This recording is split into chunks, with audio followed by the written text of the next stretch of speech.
Hi, everyone. This is Brian Piper back with Elias Ventura for the Industry Awards finalists. Where are they now?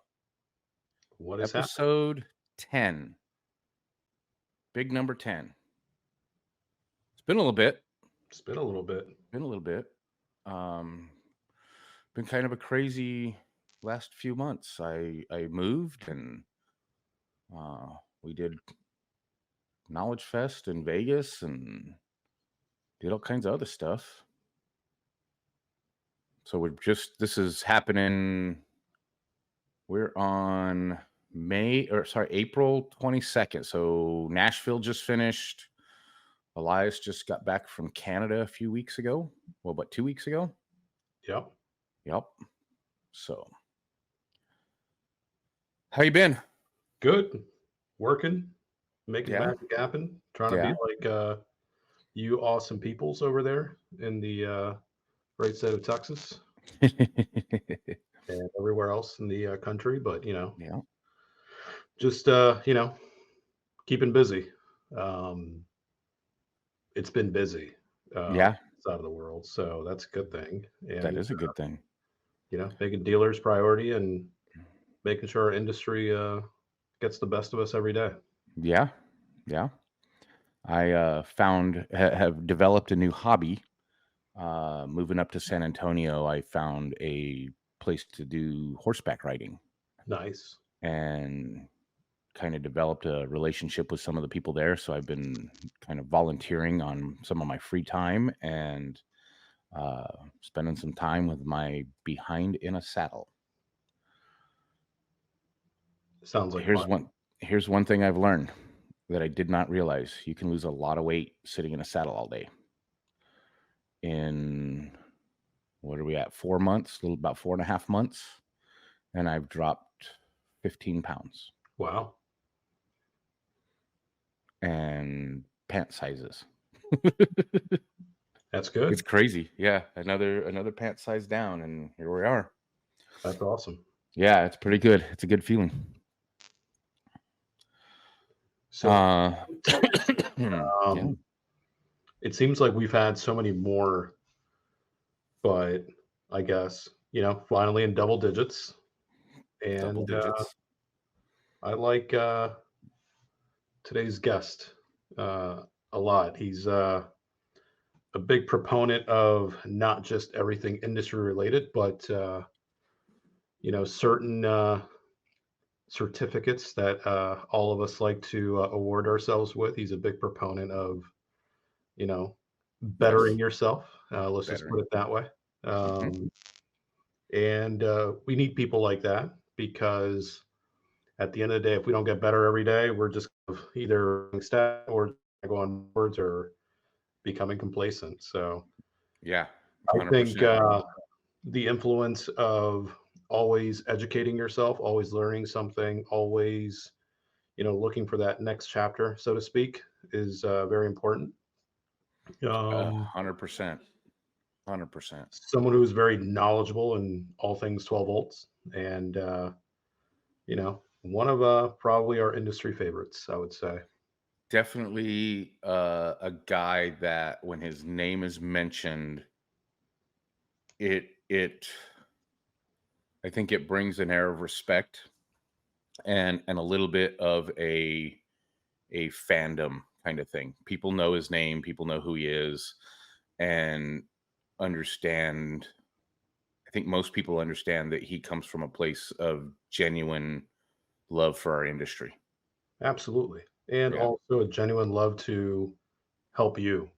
um, Well, that's yeah. it's it's it's a two-way street there, not just for the industry, but individual peers that seek and desire that one-on-one help if needed. Yeah, for sure. You said something important there, kind of mentioned setting a name for himself. I feel like he's kind of monetized the industry a little bit with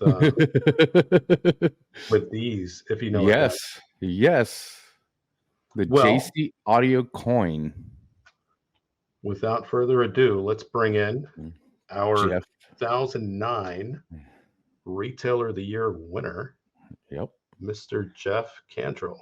Jeff Cantrell. Mr. Cantrell, Good evening. how are you, sir? I'm fantastic. I'm a little teared up after that intro. I Well, because appreciate you paid me in these, so I was that. bribed. That's true. yeah. I've had mine for a while. It's unfortunately packed, but yeah, we hold on to those, and it's funny because I know a lot of people that have them, and every time we talk about them, it's like this little thing that it means so much to anybody that has one. For whatever reason that they got it, it means a lot for them to have them. It's a really good hedge against inflation as well. Absolutely, yeah. For those of you that have more than one or two, you might want to hang on to those. Yep. Yeah. They might pay the bills for a while.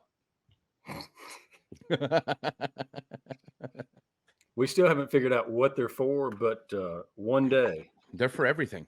there's going to be a potential big surprise. Yeah. Well, I mean, think about the wooden nickel back in the day, right? That's right. Got value. See, look, there goes Jeff's brain turning again. How do I figure this one out? It's like, how do we add like a, currency to 12-volt industry, Right. So one thing I got to say, this is one thing I notice about Jeff. Every time we are at an event that I see him at an event, which is usually Knowledge Fest. I think I don't know if I've ever seen you at SEMA, but I know I've always seen you at Knowledge Fest. Everybody knows Jeff because Jeff is JC Audio 100% of the time. I don't think I've ever seen you in anything other than a JC Audio embroidered button-up shirt. I hope not. You're on all the time. Try to be. I mean, that's my life. Right. I think it's cool because everybody knows there's Jeff. Like, you don't even have to know his name. You know that shirt, and then you know it's Jeff. Yeah, I think that's something we've always focused on. Even when we didn't have these shirts, when we first opened, we had T-shirts that were printed, but we had some type of a uniform. And it was always cool when we went to like the regional trainings. We'd have a manufacturer training, and I always had my guys show up in uniform. We all went together. We all went in uniform. When we walked into the room, you knew it was JC Audio coming in like an entourage, right? Yeah. It's cool to see that kind of stuff because it shows strength. To me, that shows strength for a company. Yep. I had to say, man, I've noticed it every year that I've seen you at Knowledge Fest at every show, and it's one of those things that you do not forget. Yeah, just part of our branding, strength, but identity also. I know, like when I had Innovative in Albuquerque, I kind of tried to take that cue of everywhere I went that was an industry related thing. We were in our uniform, whether it was the T-shirt when we started or when we went to a button-up shirt, whatever it was, we were always in uniform. Right. Whether it was just me, whether it was me and a couple of guys, whatever the deal was, we were always presented as the team. No, that's awesome. I think, not just marketing, but identity and consistency. There's so many things there, but when you wear something that means a lot to you with pride, it can mean, like Jeff said, the world, everything. It's a good feeling when you put on, a shirt like that means that much to you. Yep. There's a connection there, so that's awesome. So Jeff, I want to ask you. So you guys won Retailer of the Year in 2009. But kind of give us a little bit of a history of your experience in the industry and where you're at now. It's quite a history. So I'll dig in a little bit, and you guys can stop and ask questions if you'd like, and I can expand. I started in the industry 30 years ago last month in the building that I now own, working for a local car stereo shop, and worked there for several years, went on to a couple of other local shops, and then had an opportunity to open JC Audio. moved into the building that I used to work in and rented it for about 9 years before we purchased the property. And that was in 2012. And we've been open this November. Black Friday will be 23 years in business. Wow. Wow, that's awesome. Congrats. That's definitely. That's a long time for a small business, especially nowadays. I loved it when we opened it. I had several people say, "Oh, you're gonna lose money for 2 years. You're gonna fail within 5 years. You're gonna this. You're gonna that." Mm-hmm. And that's just a challenge. I take all that and Yeah. okay, we'll see Yeah. about that. Yeah. That's a hold my beer moment, right? Yeah, I think at this point we don't get any of those comments anymore. 23 years in. Yeah, no. I don't think you're going to fail in 5 years. Probably. You've probably figured out how to make it work. But yeah, I mean, going back, I'm happy to answer any questions about how we got started or what's happened along the way. We weren't really involved in the industry until the industry awards. Until the year that we won the industry awards was the first time I had ever been involved in the industry outside of my town. Wow. Well, I guess kind of when you think about that, up until 2007 or 8, when Facebook came around, with the exception of things like the 12 Volt Insider Forum, there wasn't really anything else. I mean, you had Car Sound and stuff like that bounced in and out, but nothing that was like specifically for the industry. Right. I mean, the industry awards have been around since 94, I think it is. Yeah, since 1994. But growing as an industry or what's the word I'm looking for? Connecting as an industry wasn't done a lot until like Facebook kind of popped up and everybody started getting to know people around the country more than just like a forum post, right? Because I mean, I don't know if Elias was around for the 12 Volt Insider Forum, but I know you were a little bit. Barely. Yeah, I was around long enough to get the FNG tag on my name, and I didn't know what that was at first. Right? Yeah, I had one of those too, but yeah, and then Facebook came around and the forum kind of fell off, right? Everything went on to Facebook, and it just seems like that's what kind of connected the industry more than anything. Yeah. It became more of putting names to faces and or faces to names at that point, and really pulling people together. I think it probably did that for a lot of different industries, but I'm sure. Definitely cool feeling like we've got a family, 50 states and beyond. People that we're actually friends with. We've seen each other so much at different events and on Facebook or wherever. Yeah. Getting to follow and really be inspired by what guys do almost on a daily basis. Right. Just from how social media has made, posting pictures and stories and whatever so easy. Where, back in the days of a forum, you had to wait for somebody, you only got to react to it when somebody took the time to post a handful of pictures or whatever, or make an album in a group or something. Other than that, you didn't see a lot. It was a lot of talking, but not a lot of. I would assume it was probably more in person, like at car events or car audio events in person. Yeah. And it was regional, but pre-Facebook, everything was kind of regional. So we had buddies in Memphis, they're an hour away from us, and maybe Nashville, different shops like that. But that was about as far as it went.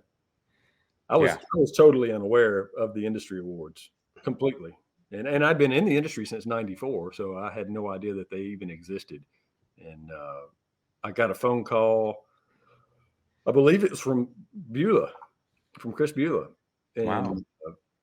And I didn't know him. I didn't know Chris Cook. I didn't know anybody. And I got a phone call from Chris and said, "Hey, you've been nominated for this award." And I said, "What award? And who nominated me?" And back then, I think the vendors had to nominate. Yeah, the reps. Yep. So, one of our reps, I believe it was Neil McSweeney from AMP, had nominated. Wow, I know Neil. Yeah. So funny story, cool story. Neil and I, he was my first vendor. AMP was my first vendor when I opened up, amongst a handful. But Neil was my first rep. Okay. And I was Neil's first customer when he went to sales out of the warehouse. And Wow. so Neil and I have been business partners for 23 years. That's awesome. That's awesome. Yeah. Neil, I dealt with Neil a little bit. My big guys from AMP were Tim Woodruff, who came over from Select, and then Christian Venn, who is now the director of the Phantom program. Yeah. Yeah. I actually just talked to Christian Thursday. So yeah. Well, Neil is the man. Let me just say, he's a very good he is rep. a valued Very good partner. Yeah. Yeah. He was very, very good when I dealt with him. Yep. So anyway, Chris called me out of the blue. You know, you've been nominated for this award. I had no idea what he was talking about. He told me what the deal was. Here's the rules, and not knowing anything about the industry, I took it as a pretty big challenge and took it seriously. And you know, this is a national thing, and he showed me some background on it. Mm-hmm. And so we went for it, and I'll spill the beans on how we got to the top 12 and were able to compete that year. We were competing against some top dogs, and I didn't think we had a chance, but we had to get votes to get into the top 12, and it had to be industry votes back then. And there was we did not have a Facebook or a Twitter or a MySpace or nothing back then, because that was a thing. And I went to CES every other year. So at CES, you got this book, and it was the vendor guide that had all their information about that. It was about 300 pages, and it was just list after list of vendor profiles with their phone numbers and email addresses and reps and things like that. So I took the vendor book. I had my guys sit down every day, and we went through the vendor book, and we called everybody, and we had an email set up, and just so we could automate things a little bit. And we called, obviously, the industry, you know, all the brands in the industry, the people we did business with, but that was just a handful. So we called Texas Instruments and Boeing and the people that made the Chinese scooters, and, you know, just anybody that was in the book. We went through the book and called, and we'd call them up and say, hey, they'd answer the phone. You know, this is whoever with Texas Instruments, and we'd say, well, hey, Bill, it's Jeff with JC Audio. What's going on? And then to just get a conversation going, act like we know them, and then shoot it. Hey, man, we're up for this big award. We really need your help. We've always appreciated you guys, and we need you. and they say, sure, you know, whatever you need. So we'd send an email, and I'd say, man, look, if you don't mind, share that around the office with the guys, and have them all just click on it and give us a vote real quick. And that's awesome. And everybody, now who did it, I don't know, but enough people did it that it got us into the top 12. Right. Enough got you to the top 12. Yep. That's pretty ingenious to just think outside the box like that, right? I mean, dialing for votes takes on a whole new meaning when you're just blind calling Boeing and Texas Instruments. You know, we just flat out wanted to win. I just wanted to win no matter what. So I knew what I had to do to get there. And then from there, we had like this list of things we needed to submit and a portfolio that had to be built. So we built that all up, and actually that was, it wasn't my laser, but we had a leather binder that we had lasered with the Mobile Electronics Industry Awards logo onto the front of it, in 2009 nominee. And then we had inside I had a SD card with a PowerPoint presentation that explained everything about the store and our policies and whatever. And then a book full of examples, like actual paper examples of advertisements and other things, our P&Ls for every year with graphs on everything we'd done for the past 7 or 8 years. I guess that was 2008. So 7 years at that point. Yeah. And shipped it off to, I guess, I don't remember who we shipped it to. Chris, I guess. But I don't know who it went to back then. Yeah, I don't remember. And anyway, we competed there was another big shop at the time that I was told I was going to be up against. It would be difficult to beat them, and it was Mobile Edge and Mitch. Wow. And we didn't know each other at the time, and so I thought I didn't have a chance. I don't even know who the other people were in 2009, but it was Mitch was the one I was concerned about. And anyway, we ended up winning, and we went to the awards. They were at the Hard Rock in Las Vegas that year. Okay. And Beulah got me a plane ticket. And no, I'll take that back. I'll get to that. He got me a plane ticket to my first K-Fest. Oh, okay. So went to the industry awards in Vegas, and I sat down at the table. I didn't know anybody. I took one of my guys with me. Didn't know what to expect. Didn't know anyone. I didn't know Chris. And I sat at the table, and I was sitting with Chris and Todd Ramsey. And so the night went on, and Chris Cook got up and did his thing, and I'm sitting there fully expecting there's no way we could win, but it was cool seeing our name up in the list of the top 5. Mm-hmm. And then he called our name, and I think I was like, I don't know if I was eating or messing with something on the table, or just kind of didn't sink in. And then Todd was sitting to my left, and I'll always remember that. And he was sitting to my left, and he popped me on the arm, and he said, "That's you, dude. Get up." I said, "What do you mean?" He said, "That's you. You won. Get up there." And so I ran up and had nothing to say. I didn't know what to say. I was so unprepared. Yeah, but I know that feeling. Yeah. I walked off the stage, and I remember Cook, while I was walking off the stage, saying, "That was the best Retailer of the Year submission I've ever read." Wow. And now that made me feel good. But man, I put my all into it. I wanted to show how detailed we were, how much we kept up with stuff, how our books were precise and kept up with. Yeah. And those kind of things are what makes the business successful. At the time, like I said, I didn't know what to expect, but I just did what I thought I had to do and shared everything they asked for, and kind of was an open book with it. Elias and I have talked about this before, and I think several of us that are involved in the industry awards in one way or another over the last few years have talked about this. And the way you talk about, you put everything you had into it. I want anybody watching to take that, and that needs to hit home with every single person that has, or will ever compete for the industry awards, because it is a thing nowadays to see people put minimal effort. I'm not calling anybody out specifically, but I mean, I have given some of the lowest scores I thought I could ever give as an installer of the year judge in the last couple of years. Hey, I didn't even think that's possible. It should never be that possible. Yep. When the max points is over 200 points and you're given less than 100 sometimes, like, dude, that shouldn't even be a thing. We should be fighting. I look at it like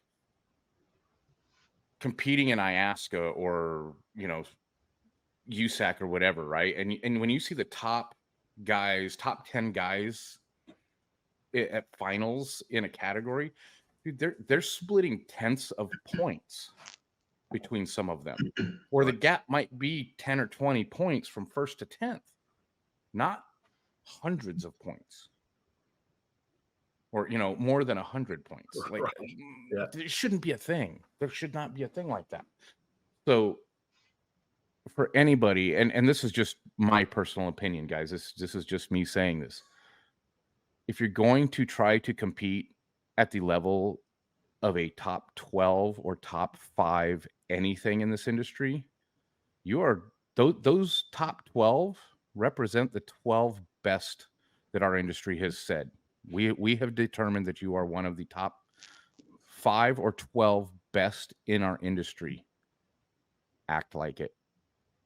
So I'm going to add another layer to that. I'm going to add going to what Jeff said, Chris said it was the best presentation he had seen put together, right? Mhm. So I challenge everybody watching, try to make Chris say that every year about you. Yeah. Yeah. Beat Jeff. Beat Yeah. the guy from last year. By Yeah. the way, the guy that I beat won the next year. So Mitch, Yeah. he came back and redeemed it the next year. But 2000. 2010, I think. Yeah. 2010 was my first year in the top 100 for installer. We sure are old. God.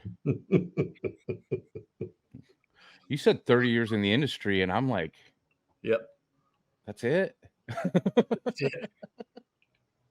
Hey, the industry's definitely aging, no doubt about it. Yeah. Yeah. It is definitely. And it's interesting to see how many of us are still around. Like, I never thought in a million years when I started kind of getting deep in the industry that at 52 I would still be in the industry. Yeah. It was, back then it was a young man's game. You didn't see a lot of guys my age doing this job. Whether, I mean, they were business owners, but they weren't installers. Right. You didn't see a lot of really, a lot of older guys doing manufacturing work. Working for the manufacturers. They were younger guys as reps. There were a few manufacturers reps that were a little bit older, but it wasn't a common thing. It just seemed like it was a younger man's game. Yeah. And now all those younger men They're still the reps. are older men, and they're still the reps, and they're still factory guys. I mean, look, Ron Trout just retired. Yeah. I met Ron Trout in like 98. You And know, he was this still at the manufacturers. this industry was built in the 80s, though. All the Yeah. the Oh, real yeah. exciting days of the industry where there was big money and it just really took off was in the 80s, and those young kids from the 80s are us, and a Mhm. little older than us. They're still around. It was Yeah. the ones that stuck Yeah. it out. For sure. For sure. So I feel like we got my question that I ask in this last segment. So I'm going to circle back to something because I'm curious. Jeff, what is it that you do on a day-to-day at JC Audio? What is your current role?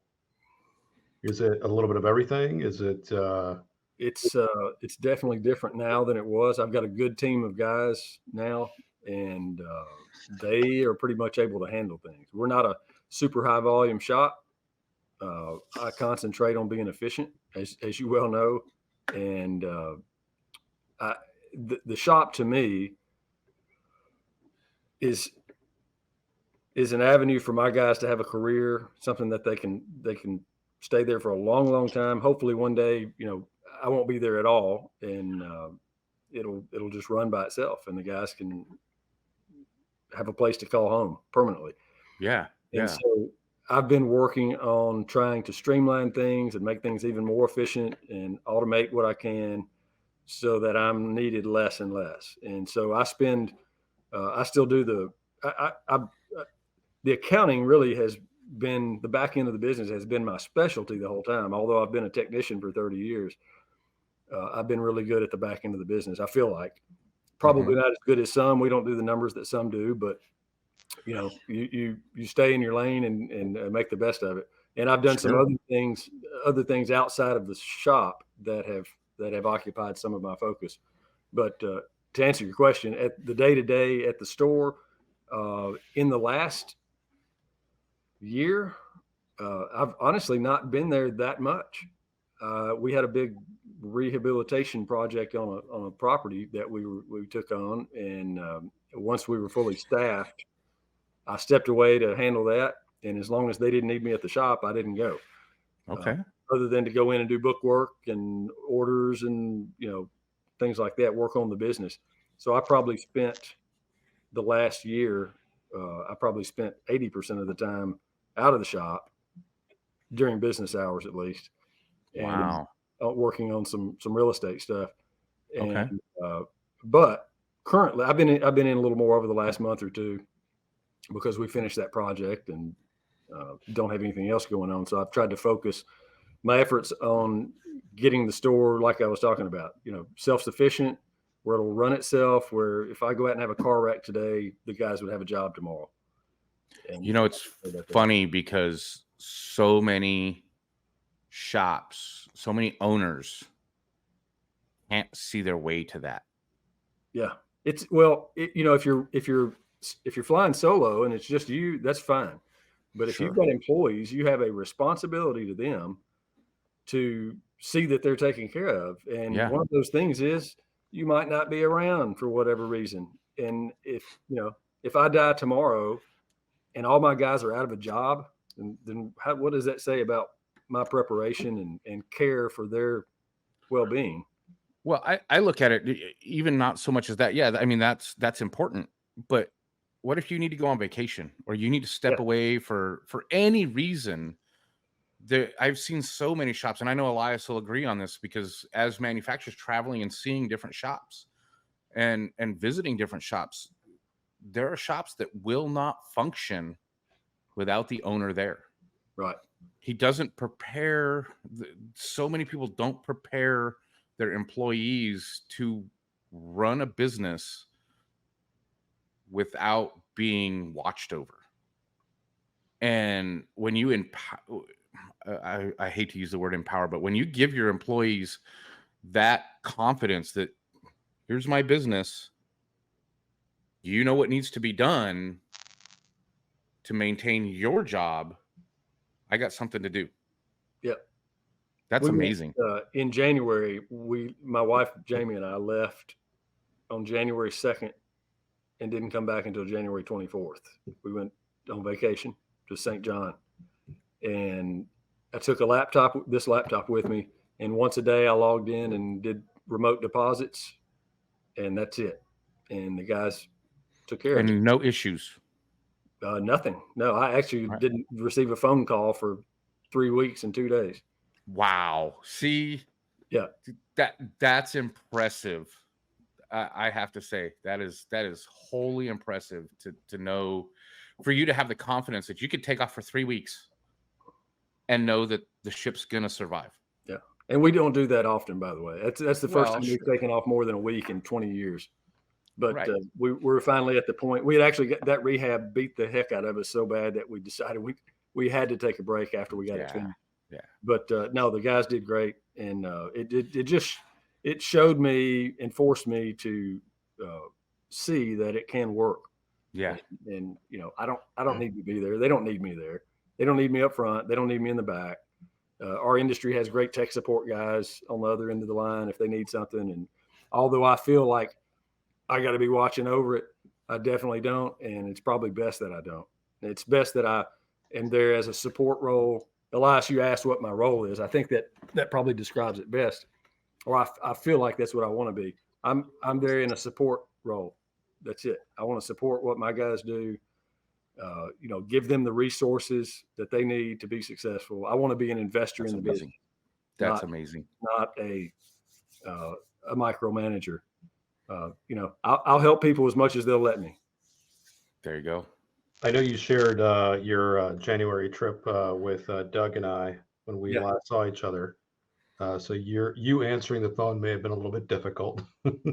Actually, I did make sure that we had Starlink on the boat, so okay, I could answer if I needed to. But no, it went. I was really surprised. I didn't have any trouble. They didn't call me for anything. They had it under control.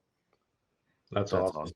So going back to roles, let's talk about something specific from a tech perspective, and I think Brian will appreciate this too.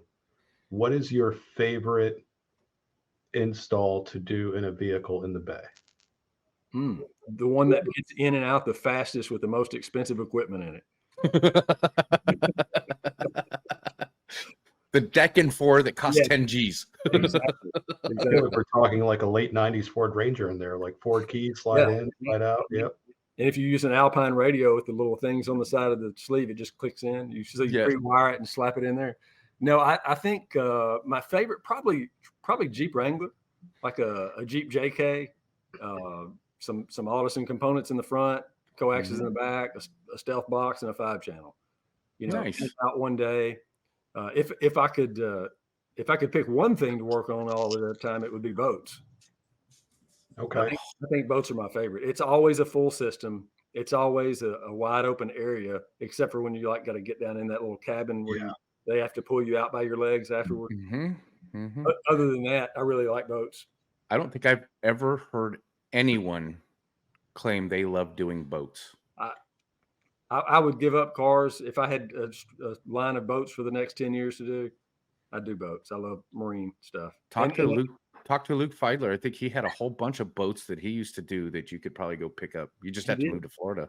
I was thinking about buying his little inflatable dinghy.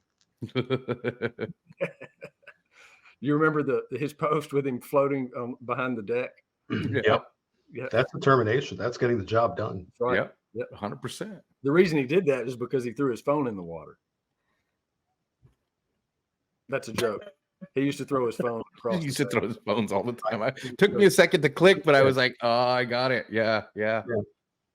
What's y'all's favorite vehicle? I'll ask the question here. I didn't really do much of installs. My install tenure was brief, but I'll tell you what I disliked. I disliked Volvos, Saabs, and Cadillacs. Oh yeah. Oh, and C3 Corvettes. I didn't work on those. You're lucky. Any Corvette. Well, anything 84 or 5 and newer. Yeah, I don't like them. Yeah. My favorite, I gotta say, with the exception of some of the disasters that I've seen in wiring in them, I was always a fan of classics. Yeah. Because they were challenging. You know, if you got an unmolested one that you weren't cutting holes in doors, you were having to figure out how to put something in a kick panel or something, and you had to really think on how to put something together without really tearing into the metal of that car. So like how to fit a 6.5 component system into the little center speaker in the dash. Sure. I don't think I ever put a 6.5 in there. I know I put 5 1/4 in there, but yeah. I get it. That, and you're always building something from scratch. If you're doing kick panels in those, rear deck, same thing. Rear deck, center console for something other than a 2-knob radio. Right. So you didn't, you left the radio there and put something down below, or you put it in the glove box or whatever. I hated doing glove box radios, but I think classics were my favorites. I would say for me, like anything import, like a Honda, Acura, Toyota, Lexus. Yeah. Was always, cut and dry, I do try to be real careful about what we do. We don't try to do everything. And I was serious about whatever gets it in and out of the bay the fastest, the best stuff and whatever we can give it the best experience in the short amount of time. Yeah. You mentioned Audison, and when I had my shop in Albuquerque, one of my favorites, and it was like our go-to thing, was if you remember the old Audison SR5. Yeah. The bigger one, right? So the SR5, the Bit 10, I made a component set for us by using the Energy 6 and the high energy tweeter. Man, I love the high energy. That was awesome stuff. And made like our own custom component set, active set. And then a Energy 10, we would kind of rebuild some enclosures because most vehicles you could just put it in. And that was my go-to cookie cutter system for 3 years. And we sold tons of those. And we were doing them for like, I think on average is about $4,200 out the door. Perfect. And we were knocking those out day, maybe 2, like a day and a half, if at the worst. From a salesperson and store manager perspective, getting cars in and out efficiently and a repeatable good, better, best system was always my favorite because, in and out and money, and a lot of the custom jobs are great and sexy to look at, but sometimes they make you the least amount of money in the end. Yeah. For me, I always got anxiety when the vehicle hit like a week or 2 weeks. I'm like, it's still here. It's like, Mhm. it's, when is it going to be done was the question, Yeah, Yeah. I think how the business owner felt about that. Right. That's Well, really bad. that's why I say, like, in the end, those make you the least amount of money, because your installers have this bad habit of doing more than they need to on the custom jobs. I had to learn that. I had to learn, like, okay, this is what we committed to, and that's it. Stop. Yeah. Save your cool ideas for another project. I had to learn that, and it sucked. Because There's a place for that stuff. When you're getting Yeah. started and you want to make a name for yourself locally, not on Facebook, or in the industry, but locally to your customers. Mhm. I'll give a pass for doing, for pulling out the fiberglass or whatever Mhm. whatever the newest thing is, and doing a big, awesome looking system for showing it off, and maybe uh, cutting a deal on that, or not Yeah. making what you should be making on a normal day. You can get a few of those out there and get going, but once you're established, you've got to stop that. Yeah. You have got to stop that, unless you're charging enough for it. And when I say enough, to where you're making lots of money every day doing that, and you're being honest with yourself about how long it took and how much Yep. you didn't do, your opportunity costs. Yeah. If you add that all in, you got to be making money, or stop Yeah. doing that, because you're not going to grow like that. You can't pay your guys that way. You can't pay your vendors. The Right. bottom, what looks sexy is the bottom line in your bank account, not the cool panel in the trunk. 100%. Right. Yeah. That bottom line in your bank account is what makes you give your guys more. It gives you the ability to give them more. That's right. Gives you the ability for you to feel confident when, like you said, now you can start stepping away because they're able to, Yeah. or when you need to take them to Knowledge Fest, or you want to go to some kind of training or whatever. That bottom line, having a bigger chunk above that bottom line, allows you to do more for them. Yeah. If you have no retained earnings and you need a piece of equipment, you can't buy it. Yeah. Or if you've everybody pick up your toes. If you've bought an awesome car, but you don't have any money in your store's bank account, you can't, you can't do what you need to do to grow the business. I Right. know that stuff looks cool, but again, what looks cool is being financially stable, and your guys being secure in a job, and your business being secure, where when we hit a rough patch, you're not going to go under. Yeah.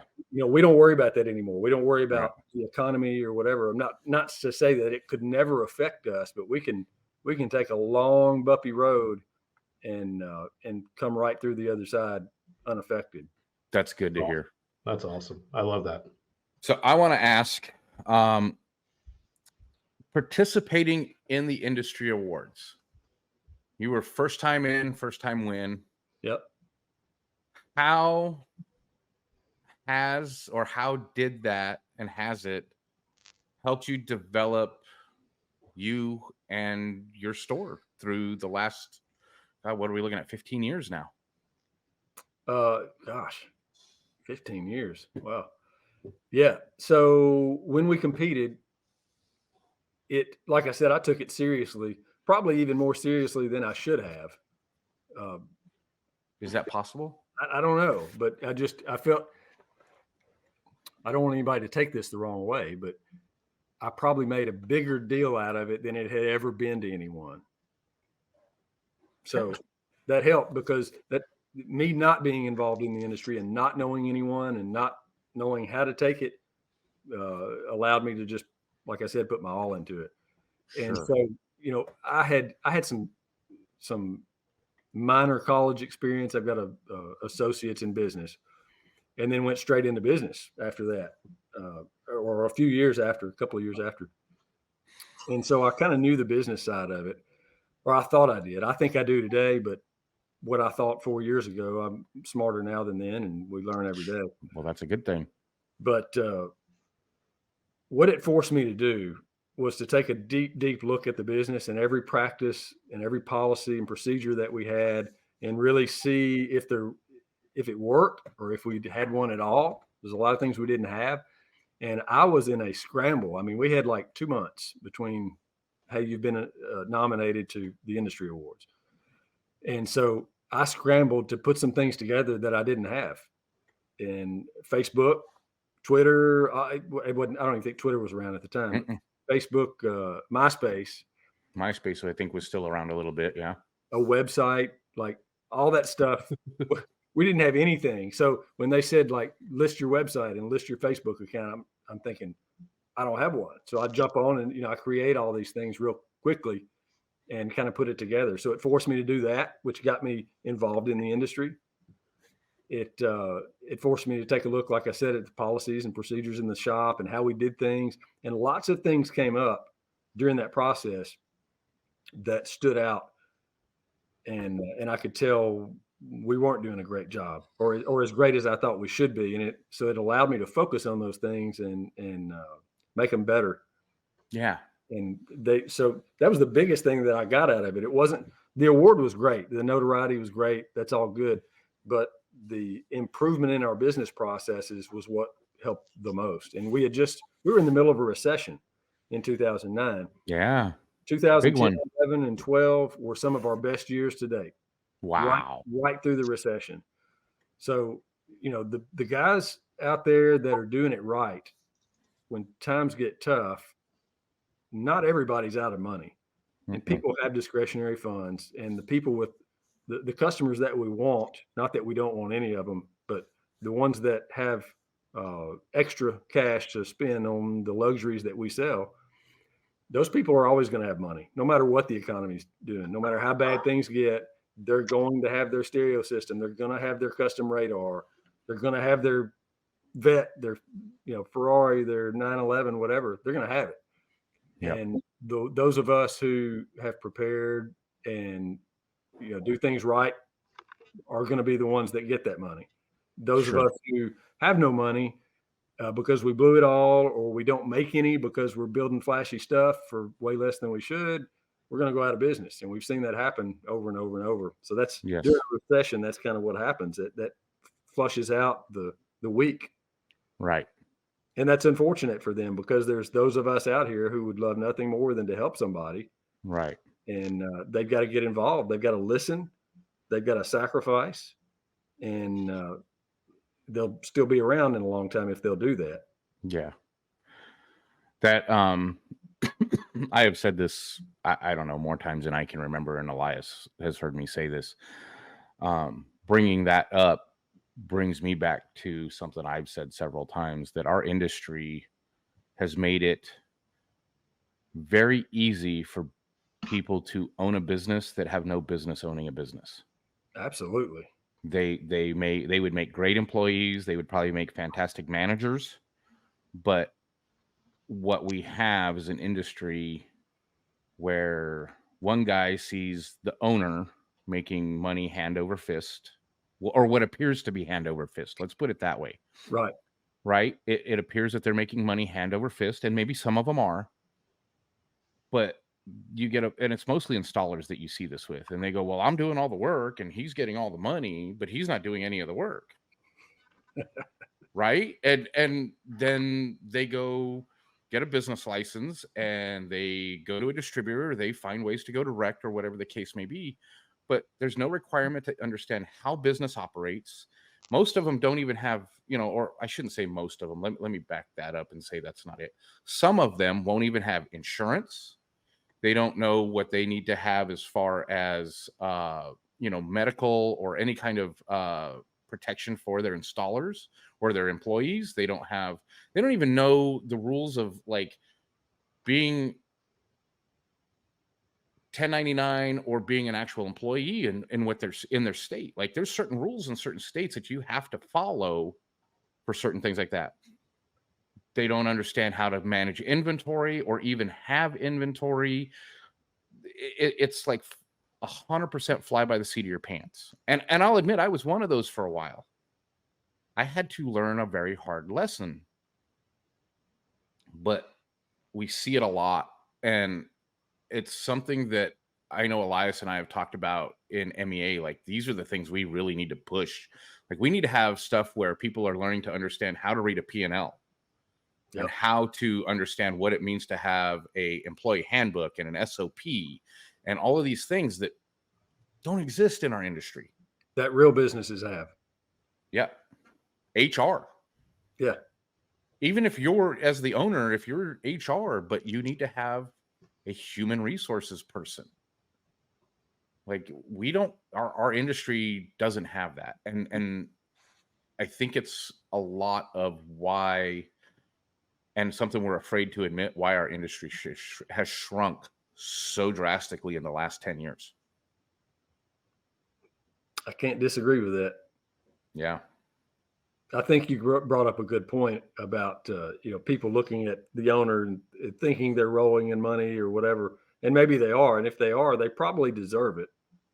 I've been in every position there is. I was the newbie installer. I was the sales guy that couldn't sell anything. I pushed myself into running a shop, and then for somebody else, and then I was the guy that said, "Hey, I'm doing all the work."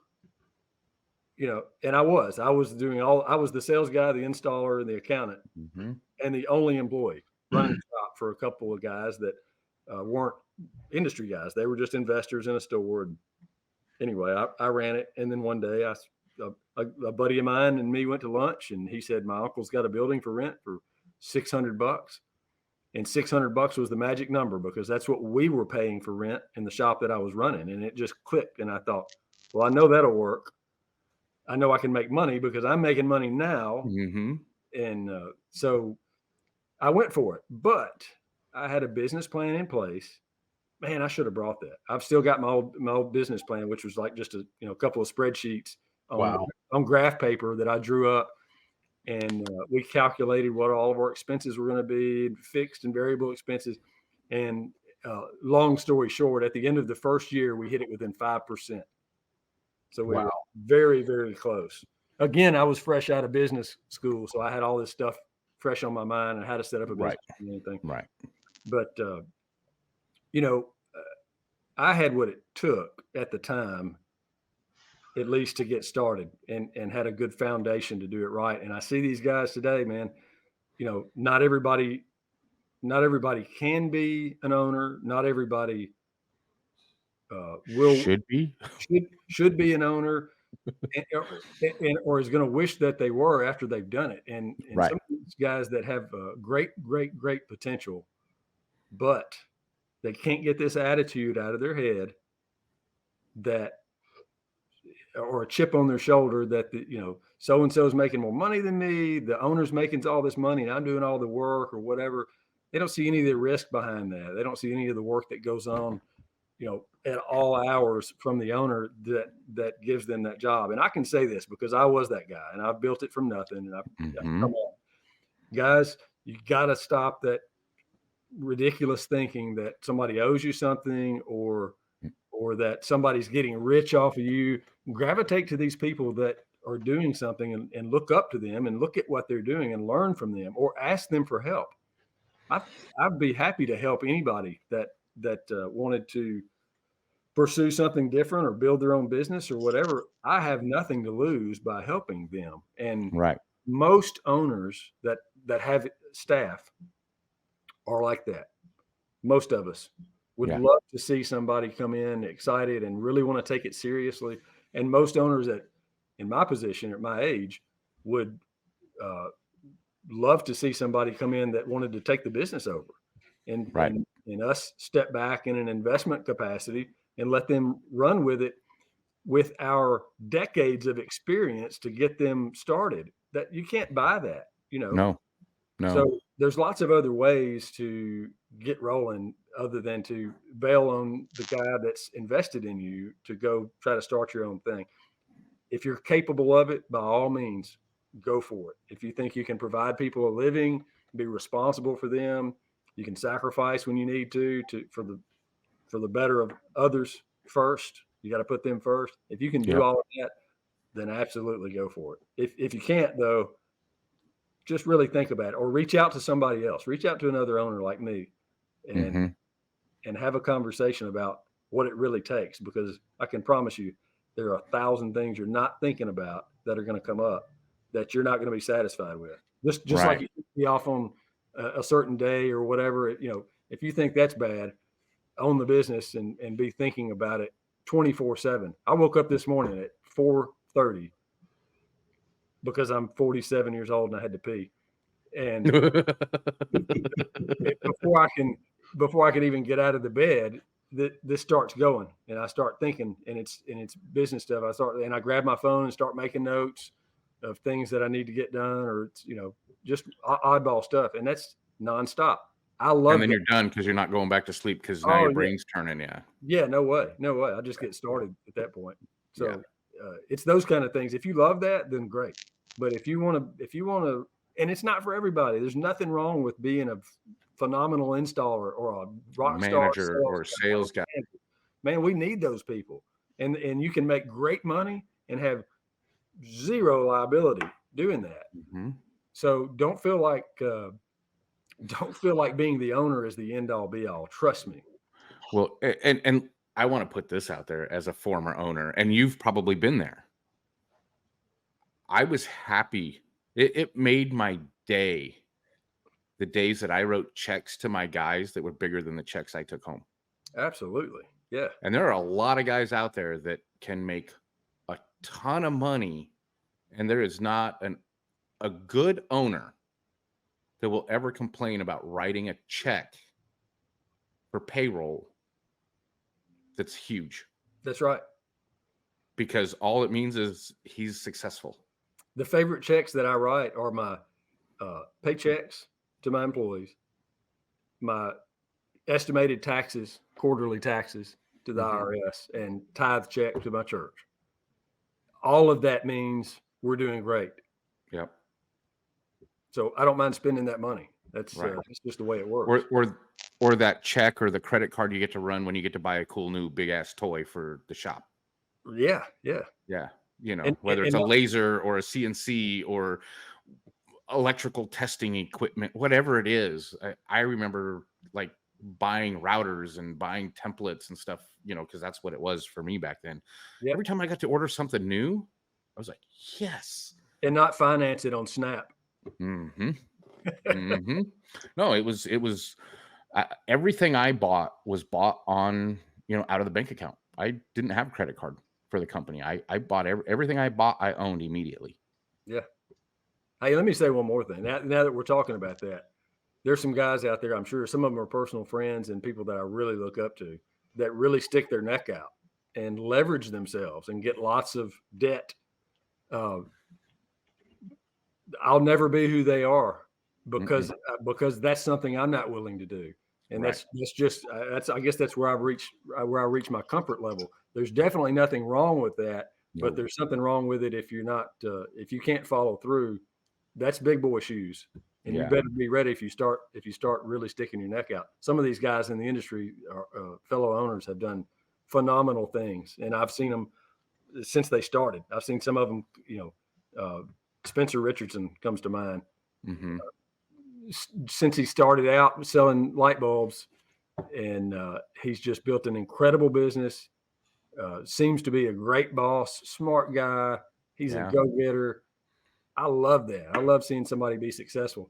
He definitely sticks his neck out there. I've done it really slow over a long period of time. He jumped in and just knocked it out of the park, and he smokes me. He does way better than I do in terms of volume. Yeah. So there's something to be said for that. That's not the road I chose. We took it slow and steady and paid for everything along the way, and just continued to invest in other things. We started investing in real estate in 2011. Mm-hmm. So that's something that people don't see when they see our shop, and it looks probably more successful than it is. And we have been very successful. We're a highly profitable shop in terms of net margin, probably one of the higher in the whole industry, I would bet. But I've invested in real estate for the last 13 years. Yeah. Awesome. Doing that and not spending the money has allowed me to be more secure with the shop and give the guys a more secure workplace where we're not worrying about money. We worry about a lot of things, but that's not one of them. Right. Because we've taken all the profits out of the shop and invest into something that's going to grow. That's going to help me to retire and to help the shop to be strong and stable. And we don't see that a lot. And there's a few guys in the industry that do the same thing that I do. I'm pretty tight friends with some of them, but most don't. Most have a super nice house and super nice cars and go on lots of vacations, and that's okay, I guess. But I'd prefer to be secure over the long term and not have to worry about those things. Agreed. Another thing I'd be happy to talk to anybody about or help with. We have more than wet feet in the real estate industry, and we've done really, really well with that as well. Good. That's awesome. I like the the positivity of being able to tell your guys, like, whatever growth you want, whatever learning you want to do, whatever talent you want to learn, skill set, within my four walls, it's go and get after it. It sends a big message, and I totally love that. It's one of those things where I go back to the beginning of the pandemic. I was still in retail, and one of the things that my previous employer said, we're all good. We're never going to miss a paycheck, not closing down. You guys have absolutely nothing to worry about. Yep. When the exact same thing. I thought that was important when that first hit and they started talking shutdowns and stuff like that. We still do. We do interlock devices, which deemed us necessary or essential. I think it was the word. Yes. And but the first thing I did, Matt Conley, our sales guy, he didn't have to ask. I recognized the importance of that, and so I just went and said, "Hey, man, you're not going to miss a day and I don't think I told him this, but Jamie and I discussed it. Like if we get shut down, what are we going to do? And we're going to continue to pay him. If we get shut down, we'll find something to do. We can work on houses, we can do whatever, or if he does nothing, but we're not going to allow this bump in the road to make us lose an important staff member. So we just decided it wasn't a decision to even make there. We were going to pay him no matter what. So we told him that right up front. Hey, man, 100%. You got nothing to worry about, because people were worried. That was a weird time for sure. It was definitely odd. It was odd for those 2 weeks that we thought the world was ending, and then business went through the roof after that for those of us that were open. Yeah. I know we're kind of dragging out this, we're running long, but like I told you, sometimes we just go long because the conversation just allows for it.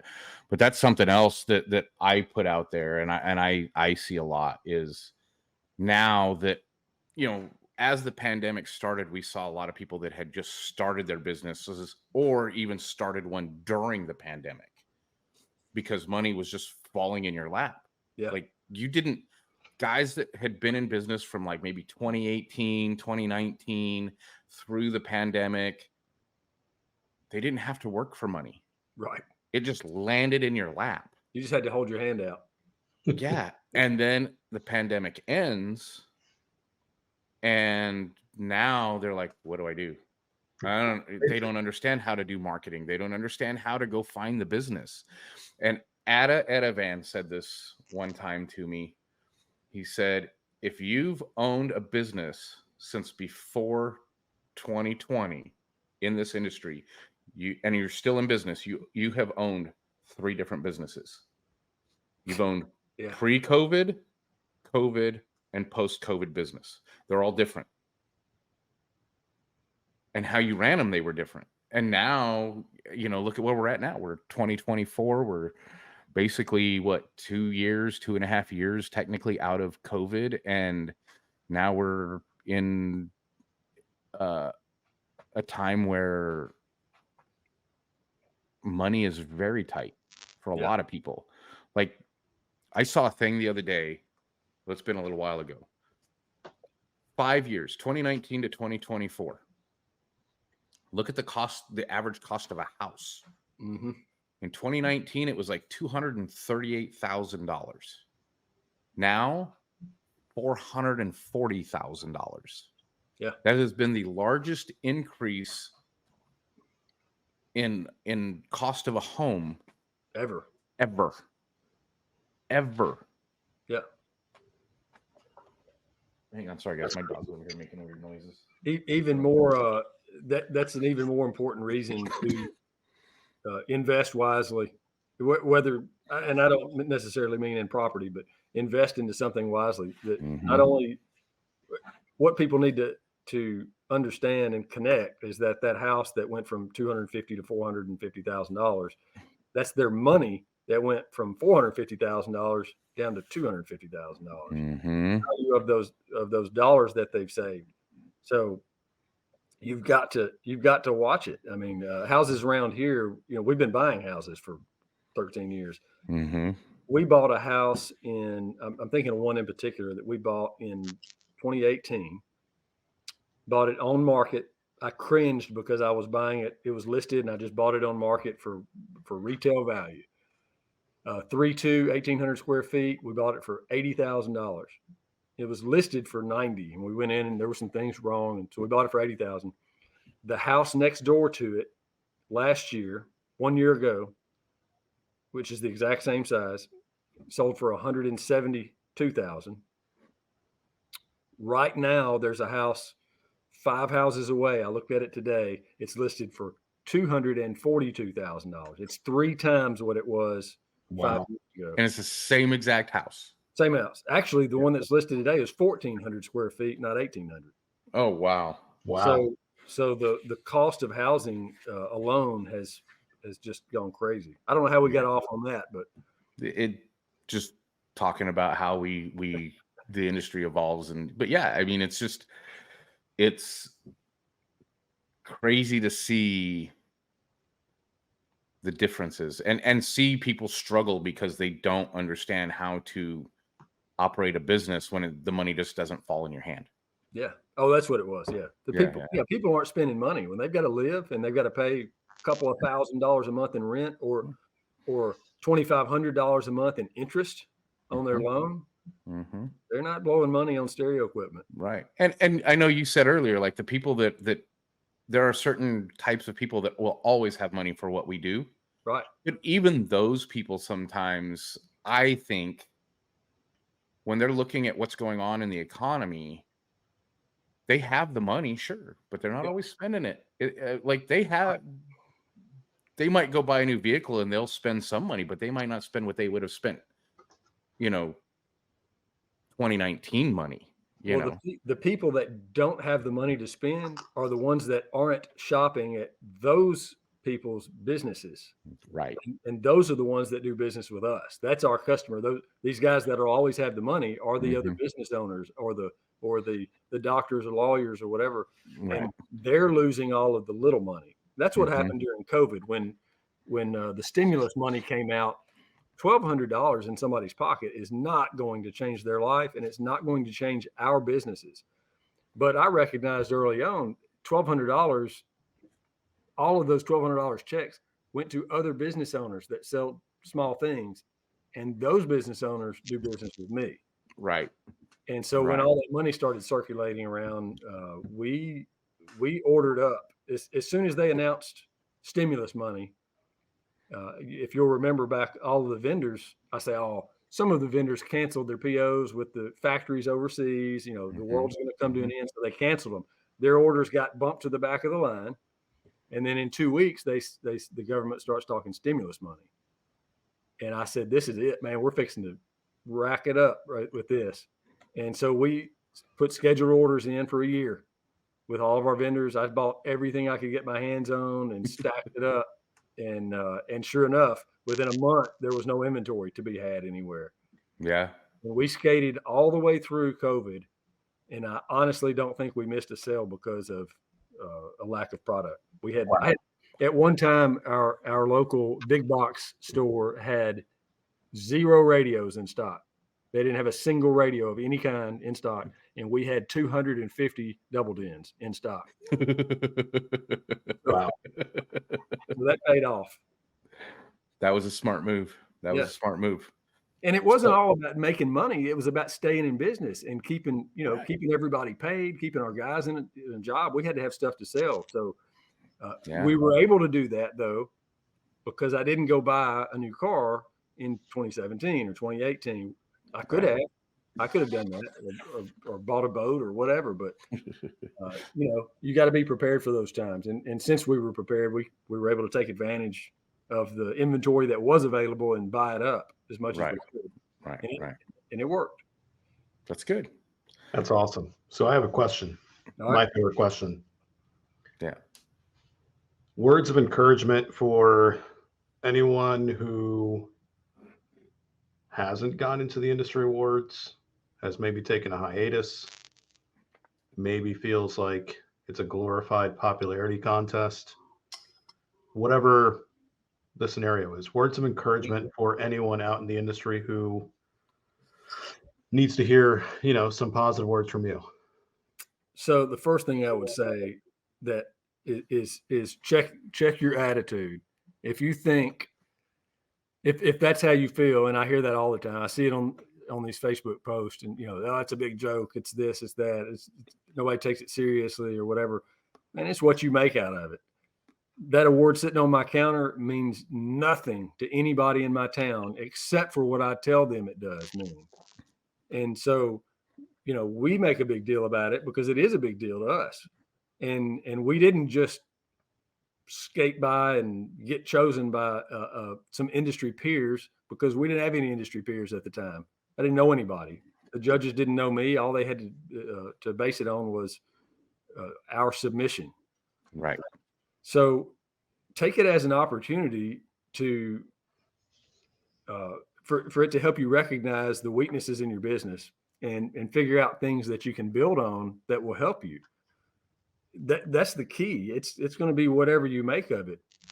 If you think it's a joke, then sure, it's a joke. But maybe you think it's a joke because you don't think you have what it takes to win it, and that's a cop out. Just saying, that may be it. If that's it, I would encourage you to have a better attitude, number one, because you're never going to make it anywhere with an attitude like that. You're not going to be successful. Just not going to happen. If you play the victim mentality like that, you're wasting your time. Don't blame somebody else. It's a bunch of hypocrites. It's a popularity contest. People know who I am because, like you said earlier, you see me, I'm branded. I try to help people. I've got stuff like the JC Audio points that we do, that we hand out at shows, things like that keep us top of mind.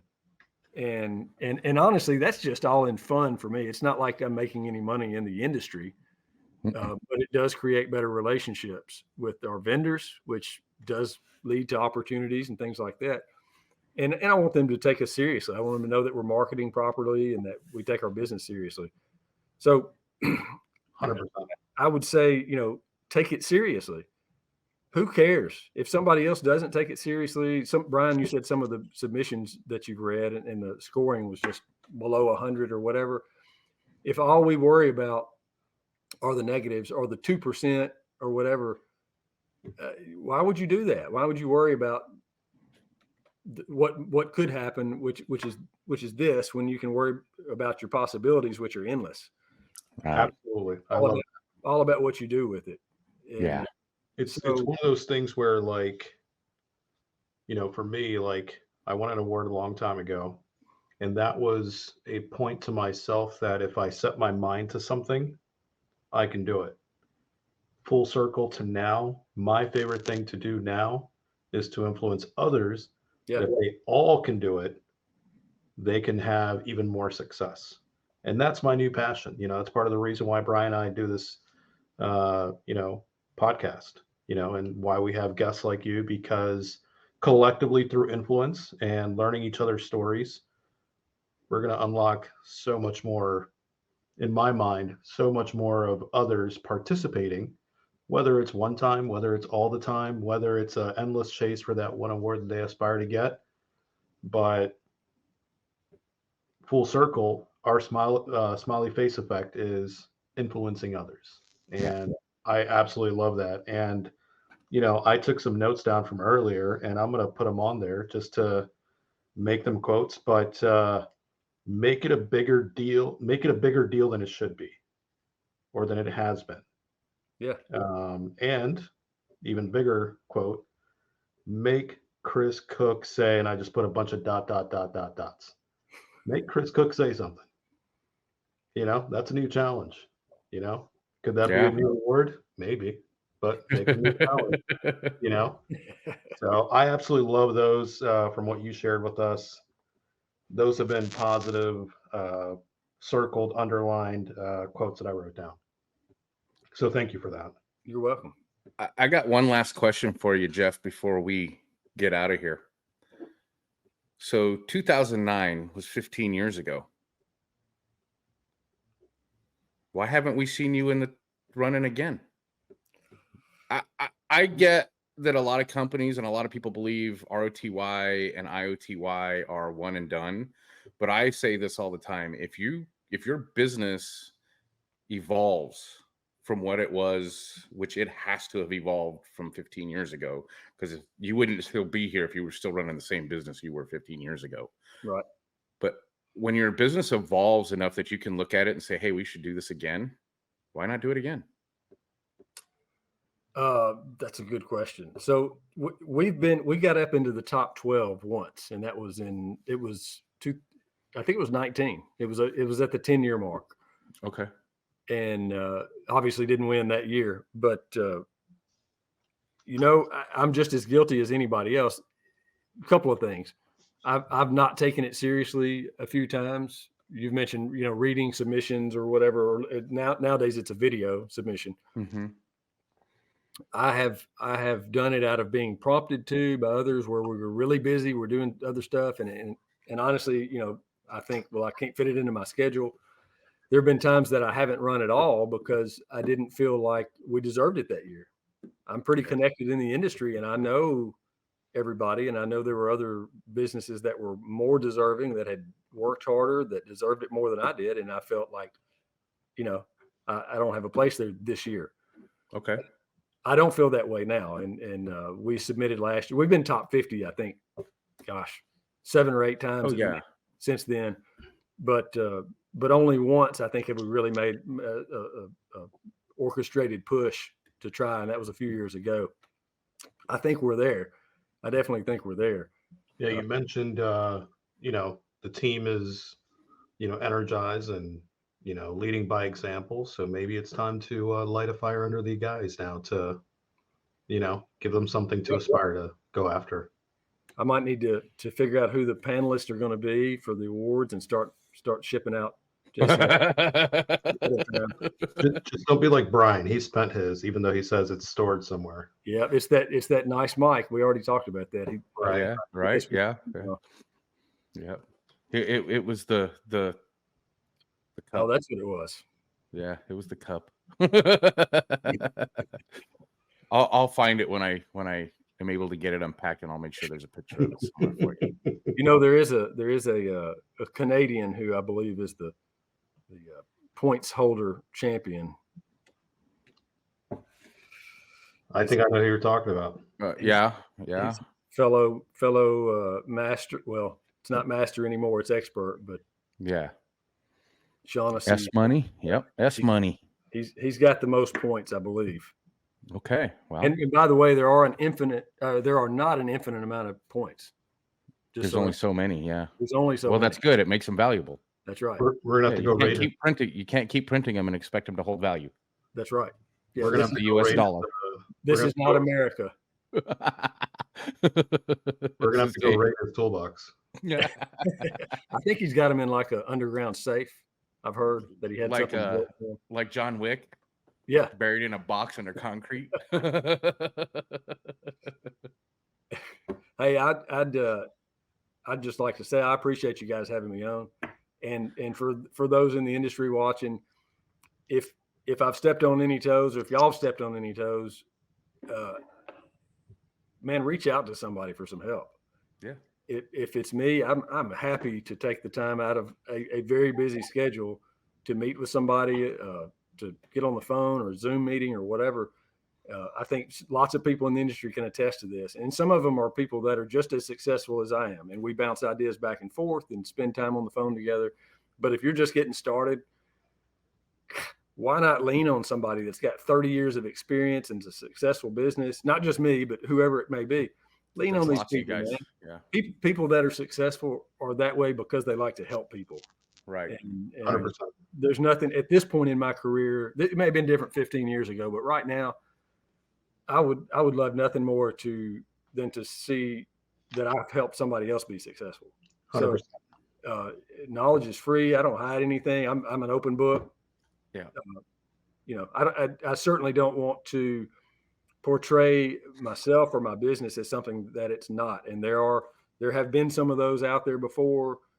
And we all follow and everybody looks up to them, and then the crap hits the fan and they're gone or whatever. Mm-hmm. That doesn't necessarily mean that they weren't doing some good, because a lot of them have. But Sure. but don't see those businesses that look bigger than life and let that discourage you, thinking that if you can't be that, you're not being successful. We're not that. That brings up a point. So I've told Elias this before, and we've had this conversation. Based on what you see on the internet, like a lot of what you see from some businesses, it's smoke and mirrors, right? It's all marketing. And I have been to many, many shops. I can tell you, I have not been to Jeff's shop, but I had been to 2 shops that were exactly what they claimed to be. One of them was, it's been a few years back, but it was Prestige in New Orleans when Corey, Justin Daigle and Corey were there, right? Yeah. That shop was nothing more than what they said they were. They had a very nice showroom, but the shop was not elaborate. It wasn't super fancy. There was stuff everywhere, but it was put away. But and you could get to anything and you could find everything, but it wasn't like this big elaborate. They hadn't spent, hundreds of thousands of dollars making it pretty. They made it functional. Right. The other one is Absolute. At a shop. At a shop is not the fanciest. It is not the most glamorous shop you've ever walked in, but they are every bit of what they claim they are. And his guys do exactly what they know to do. And I know there's other shops out there like that. And if you guys are those shops, if you are one of those shops, congratulations. Yeah. Because you don't have to pretend to be more than you are. Yeah. Be who you know you are. Yeah. Put that energy somewhere else. Yeah. Yeah. And this conversation, I'm going to tell you, I'm going to reach out to you later about this, Jeff, and Elias and I'll talk about this a little bit more, but it spawned an idea in my head. And I'm sitting here like you do at 4:30 in the morning when you wake up to pee like I do, and can't go back to bed because you're on your phone making notes. Just this conversation and things that you have said has spawned an idea for me that Elias and I can work on something in another way to give back. And that's really what this whole thing is about, is to inspire people. And it was a way for us to find a way to give back, even if it's this much. Yeah. To one person, and maybe this much to another person, or something somebody says makes them, click. Think of how valuable one thing that you've heard at Knowledge Fest, or you've picked up in a conversation after hours or whatever. I can think of several that I've picked up from now good friends in the industry that have made a financial impact on my business. One little thing. So, reach out to these guys, me, anybody else. And most people are happy to help. Don't reach out to your competition in your town. They're not going to be. They don't have your best interest at heart. No. I mean, I'm all for. I'm going to add another layer to that. Yeah. The same way we're encouraging others to reach out and ask for help from whomever, I'm going to say full circle to the other side. Be willing to give back.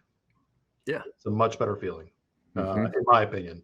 I may not know all the answers to everything, but what I do know, I'm happy to share, and I'm happy to pick up the phone or answer a text or walk into your shop. It's the same type of meaningful connection that we can all share, and our industry's small enough to be a tight-knit crew. So we have, since you've ran way over, I'll give you one more quick little story on that note. I said don't reach out to your competition in town. I guess I mean don't reach out to them expecting them to help you.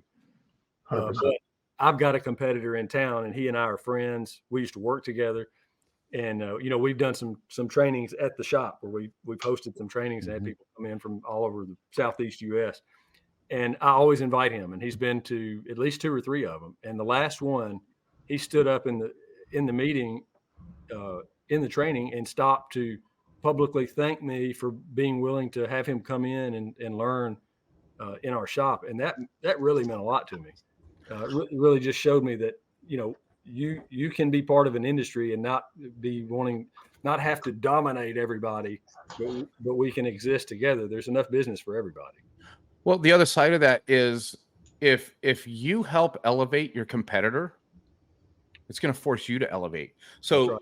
If you're here and he's down here and you help him get to here, now it's your responsibility to get back up here. Yeah. And you better believe and then bring him further up, and just because all you're going to do is keep bringing each other up. Right. Yep.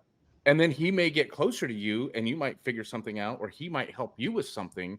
And now you guys are just, because it's just better for business if you, again, you're competing against each other. And I wouldn't go to a competitor and ask them for financial advice on how to better my business. Right. But when it's a matter of elevating service or something to that effect, yeah, absolutely. Because what's the phrase? Competition breeds success, right? Yeah.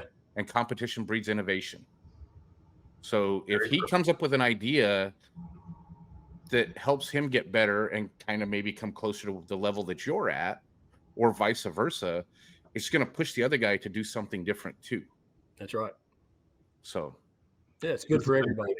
Jeff, man, we went. I think this might be the longest we've gone. If it's not, let's keep going, because I want to win. I think it is. I think Jeff Smith was the next closest.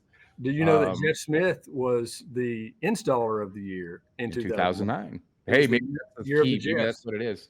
Yeah. I always tease Jeff and say 1989, but yeah. We make jokes about him winning when he was wearing dinosaur underwear and stuff. So yeah. Well, in a few years I may not, but right now I still look like I did in 1999. Jeff, thank you so much for coming on. We really appreciate having you with us, and we look forward to seeing you at Knowledge Fest in your JC Audio shirts. I'll have it on. And like I said, this whole thing spawned another idea for Elias and I to talk about, and if we move forward with it, I'm sure you'll be one of the guys we're talking to. Sounds good. Thanks for being here, and thanks for all that you do, all the positive words that our industry receives from you. So thank you. Brian, Elias, thank y'all. I appreciate being on. I'm always happy to help and try to give back however I can. So enjoy it. Excellent. Thank you so much, sir. You have a great night. See you guys. Bye. Wow. A lot of positivity there, and to be expected, rightfully so. Jeff is a motivator, man. We talk all the time. Yeah. And there's always things that we talk about or somebody brings up in these, and you and I will talk about it afterwards and be like, oh, this or oh, this. Wait till you hear what I got now. We're going to talk about it offline because I don't want to bring it into this until it's one of those things. Like I was remembering one of the mornings at Knowledge Fest Vegas earlier this year. Jeff, Doug, and I just hit off on a conversation, and easily an hour chat, maybe even more. And that's the type of personality that Jeff is. If you ever had a conversation with Jeff, it's always been that. Yeah. And I don't know if anybody that's ever had a conversation with him that said he didn't seem interested. Correct. Yeah. Well, this has been great. Yes, sir, man. All right, let's get out of here. Episode 10. Episode 10. Yep. And hold on. If you don't have one of these, try to figure out a way to get one. Absolutely. That's a challenge. To me, that is a collectible that to nobody else might mean anything in the world till you get one. till you get one. You did something to earn it, because he doesn't just hand them out for free. That's why I said try to get one. Yep. Absolutely. All right, Brian. Thank you. All right, man. We'll talk to you guys later. Catch you guys. Bye.